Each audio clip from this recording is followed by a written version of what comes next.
Thanks. We'll see you soon. Good. Now, from the United States to Gaza.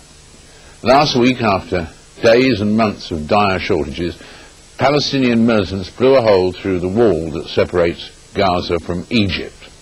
Hundreds of thousands of Palestinians flooded across the border. They claim to stock up on vital supplies, food, fuel, medicine. A week later, the border remains open.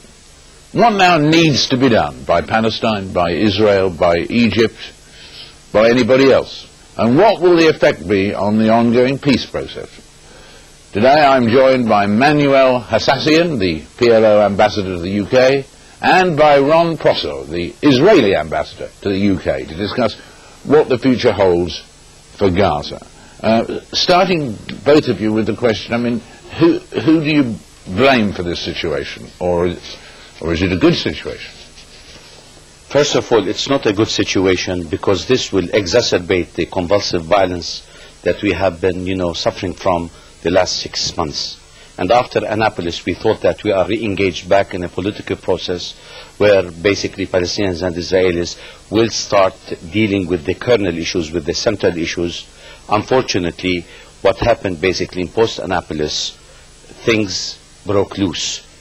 Well, I'll put it this way. I'll start with something which I think me and Mr. Hassasiyan agree about, and that is that there are many on both sides who really want to reach peace and negotiate. Moderates who really focus on finding a solution. But there are those, and I have to emphasize, and Hamas is one of them, who really are trying to do everything they can to reach their objectives with violence and with power. They behave to their brothers and sisters, hence their own people, in an appalling way. And what happened was that Gaza has become a launching pad for missiles against Israel, its villages. We have been bombarded by Qassam rockets, hundreds of rockets on a daily basis. And what has happened is that any government has a first and foremost to defend its citizens, and that is why we try to do that in Gaza. The situation as we see it now is not positive, but hopefully together we'll be able to work out to make sure that the passages work in a serious way. But doesn't it look at the moment as though both for human terms and for the results for Israel, that blockading Gaza was a mistake? I don't think so, because it's a question of context and alternatives.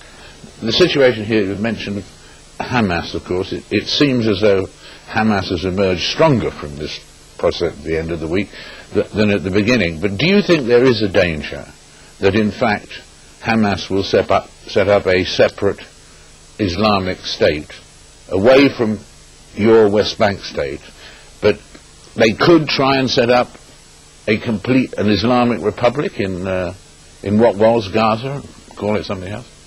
Well, first of all, I think it is premature to judge that. But what's happening, on the ground is that Hamas is in total control of Gaza now, militarily. Regardless of the fact that my president, Mahmoud Abbas, has been helping the 1.5 million Palestinians living in Gaza, and during the last 6 months, 58% of our public expenditure was spent on Gaza. In terms of supplying, yes, shortages of food and all the problems that the Gazans are facing, paying salaries to public employees and what have you, has been done by my president. However, we have to bear in mind that, first of all, taking the excuse of the launching of rockets, of which we totally disapprove, we condemn as Palestinian Authority, we see this as negative to the peace process and to what is going on. We don't approve it and we condemn it. However, that should not exonerate Israel from its responsibilities of putting a blockade over 1.5 million Palestinians and trying to treat them, all of them, as terrorists and Hamas. With this blockade that they have, and they have created the loss of 70,000 jobs, the demolition of 300 houses. We have today shortages of medical supplies. It's a humanitarian disaster. One question, you've mentioned Egypt several times. I mean, would one solution be, would you welcome this, Ron, what if Gaza joined Egypt, I think, merged with Egypt. I understand. Israel and Egypt, we have a strategic relationship.